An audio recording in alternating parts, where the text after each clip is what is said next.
পশ্চিম বর্ধমান জেলা তৃণমূল কংগ্রেস কমিটির vice president Mrityunjay Mukherjee. আপনাদের এই জন্য আমরা ডেকেছি যে আর 2-4 দিন পরেই আমাদের ইলেকশন, আমাদের ভোটে প্রচুর কেন্দ্রীয় বাহিনী দিয়েছে। তো আমার মতে কেন্দ্রীয় বাহিনী দিক আর যে বাহিনী দিক, মেন হচ্ছে সংগঠন যদি না থাকে সেখানে স্পন্টেনিয়াসলি মানে স্বতঃস্ফূর্তভাবে ভোট হয়, কিন্তু দেখা যায় সংগঠনই মেন। সংগঠন যদি না থাকে সেখানে যতই স্পন্টেনিয়াসলি হোক, যতই মনে অন্য কিছু থাক, সেখানে বিফলে যায়। কারণ এই যে লিয়াজোটা, আমি কাকে সম্বল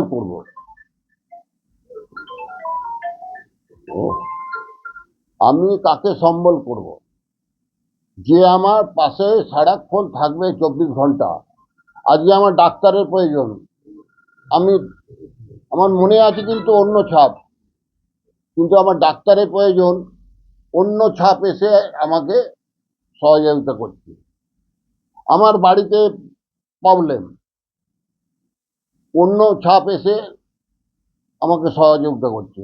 আমার বাড়িতে মেডিসিন, আমার ছেলের বা আমার কোনো কারো অসুবিধা হয়েছে, মেডিসিন কিনতে পারছি না, কে হচ্ছে অন্য ছাপ এসে সেটা ফুলফিল করছে।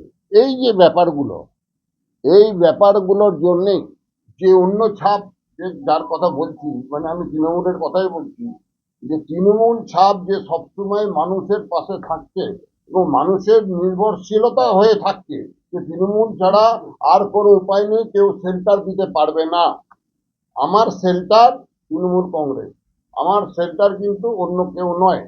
আমি বিপদে পড়লে, আমার ওষুধ দরকার হলে, আমার ঘরে চাল উড়ে গেলে, আমার কাউকে হসপিটালে ভর্তি করতে হলে, যে সামাজিক সোসাইটিতে বাঁচতে গেলে, সামাজিক জীবনে বাঁচতে গেলে যা যা প্রয়োজন, সেইগুলো দরকার হলে আমার তৃণমূল ছাপের লোকেরা এসে আমাকে সাহায্য করবে, অন্য কোনো ছাপগুলো পাবো না। কিন্তু এখানে ব্যাপার আছে, একটা অ্যান্টি এস্টাবলিশমেন্ট একটা কাজ করবেই। যতই আপনি ভালো কাজ করুন, 20% অ্যান্টি এস্টাবলিশমেন্ট কাজ করবে। কারণ সবার ভালো কেউ করতে পারেনি, ভগবানও পারেনি। ভগবানও দেখবেন তার ম্যানুফ্যাকচারিং ডিফেক্ট ম্যানুফ্যাকচার করে, কেউ বোবা, কেউ কালা, অমুক তমুক হ্যান হয়ে যায়, মানে অ্যান্টি ইনকমবেন্সি ফ্যাক্টর। তো সেখানে আমরা মনে করি যে আমরা যতই ওরা দিল্লি থেকে বড় বড় নেতারা আসুক, ভাষণ দিক, অথবা এই যে একটা চালাকি করলো মহিলা সংরক্ষণ বিল বলে, মোদি কিন্তু জানে আমি হেরে যাব, জানে বলে কিন্তু এই মুহূর্তে ওটা করেছে। আর বিরোধীরা ওই ট্র্যাপে পা দিয়েছে। মোদি কিন্তু এখন এটাই কান্না করবে, এটাই সব স্টেজে একদম কেঁদে ভরিয়ে দেবে। দেখো, আমি মহিলাদের জন্য আমি এই করতে চেয়েছি, মহিলাদের সংরক্ষণ করতে চেয়েছি, মহিলাদের এত টাকা দিতে চেয়েছি, কিন্তু বিরোধীরা দেয়নি। এই কাঁদবার জন্য, এই ইস্যু করবার জন্য কিন্তু এই সংরক্ষণটা তাড়াহুড়ো করে ভোটের আগে করলো, এবং ও জানে হেরে যাবে। তাই জন্য আমরা মনে করছি যতই কেন্দ্রীয় বাহিনী হোক আর জ্ঞানেশ কুমার যতই হোক, আমরা জিতবো। এবং আমি মোটামুটি একটা সার্ভে করেছি, কারণ আমার মোটামুটি কাজ চলে কুলতলি থেকে পুরুলিয়া পর্যন্ত, পুরোপুরি দক্ষিণ বেঙ্গলটা আমার মোটামুটি কাজ চলে। তো আমার ওখানে প্রচুর লেবার আছে এবং তাদেরকে নিয়ে আমি বলেছি, সার্ভেও করেছি। এইখানে আমার কাজ চলে, গোটা পশ্চিম বর্ধমানে কাজ চলে। তো আমি মোটামুটি একটা সার্ভে করেছি। আমি বলতে চাই কে কত ভোটে জিতবে, সেটা কি বলতে পারি?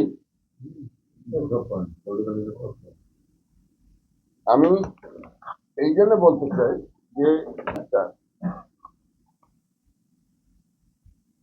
আমার সার্ভে, মানে আমার টিমের সার্ভে অনুযায়ী আমরা করেছি প্রদীপ মজুমদার 22,000 ভোটে জিতবে।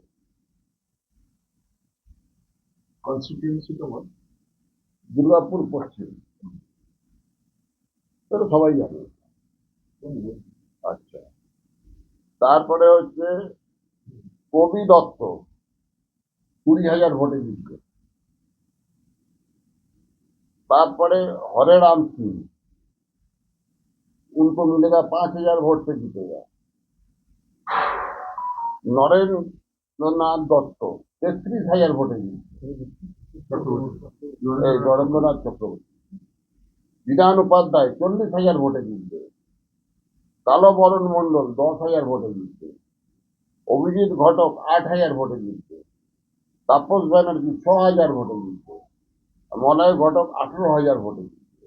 এইটা আমার টিমের সার্ভে। এটার সঙ্গে কোনো ম্যাচ নাও খেতে পারে, কারণ আমি তো আর ভগবান নয় বা জ্যোতিষীও নয়। আমার যা মনে হয়েছে, আমার টিমের যা মনে, আমাকে রিপোর্ট দিয়েছে, as per report of the team I am expressing the result. তো ওটা নাও মিলতে পারে, উল্টোও হতে পারে, কিন্তু আমি মনে করি যে একটা জিনিস মমতা ব্যানার্জি যাই বলুক, তৃণমূল কংগ্রেস জনগণের সঙ্গে আছে, জনগণের সঙ্গে থাকবে। এবং তৃণমূল কংগ্রেস এমন একটা পার্টি যে এখানে বিপ্লবীরাও আছে, যারা একসময় বিপ্লব করতো, তারাও আছে, কবিও আছে, সাহিত্যিকও আছে, এবং আরো সমস্ত যারা প্রগতিশীল লোকরা তারাও কিন্তু তৃণমূলে আছে। এবং সব থেকে বড় কথা জেনে রাখবেন, আমার বাংলার মাটি হচ্ছে বিপ্লবীদের ঘাঁটি, ছিল, এখনো আছে।